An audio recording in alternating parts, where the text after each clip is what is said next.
ওই আসেন ভাই আসেন, গাজীপুর চৌমুনি ফার্ম গেট বালের এক কাজ করি, সারাক্ষণ শুধু মিথ্যা কথা বলি। সিট থাকলেও বলি ভাই আসেন, ভিতরে সিট ফাঁকা আছে।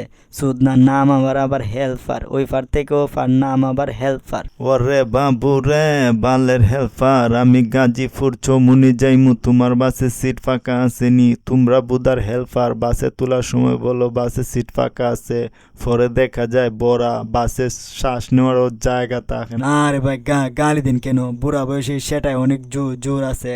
গাড়ির হেল্পার দেখলেই কি খালি গালি দেবার ইচ্ছা ইচ্ছা হয় নাকি ভাই? ওরে বাবু রে, তুমি তো দেখি বুদার হেল্পার, বেশি কথা বলো। বাসে সিট থাকে আর না থাকে, প্রত্যেকটা পয়েন্টে পয়েন্টে থেমে থেমে মানুষের তুলো লেউরা, ঠিক মতো মানুষকে সিট দিতে পারো না। ও দাদু, আমাদের এই সব দোষ, লেওরা তোমাদের কোনো দোষ নাই। লোকাল বাসে উঠে লেওরা ঠিক মতো তো বাস ভাড়া দেওই না, আবার বড় বড় কথা